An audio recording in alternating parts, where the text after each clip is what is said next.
ఈనాడు మన నగర అభివృద్ధిలో రావణాసురులు, మారీచులు, సుబాహులు, శుక్రాచార్యులు అందరూ ఉన్నారు. శుక్రాచార్యుడు ఫామ్ హౌస్లో వండిండు, మారీచుడిని, సుబాహుల్ని మన మీదికి వదిలిండు. పెద్ద రాక్షసులు, పిల్ల రాక్షసులు కలిసి ఈనాడు భారత్ ఫ్యూచర్ సిటీని మేము అడ్డుకుంటాం, మేము రద్దు చేస్తామని అంటున్నారు.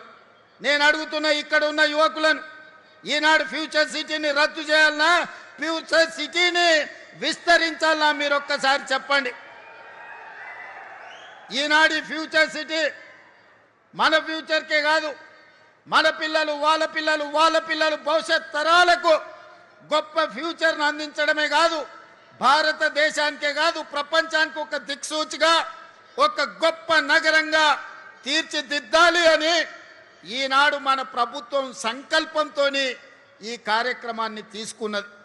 ఈ సంకల్పాన్ని అడ్డుకోవాలని ఈనాటి రాక్షసులు కడుపు నిండా విషం పెట్టుకొని, కళ్ళల్లో నిప్పులు పోసుకొని, ఇక్కడనే కాదు అమెరికాకి వెళ్ళి ఫ్యూచర్ సిటీని మేము రాగానే రద్దు చేస్తామంటారు. అయ్యా, మీరు రద్దయిపోయిన 1000 నోటు లాంటోళ్ళు, మీకు గతమే ఉంది కానీ మీకు భవిష్యత్తు లేదు.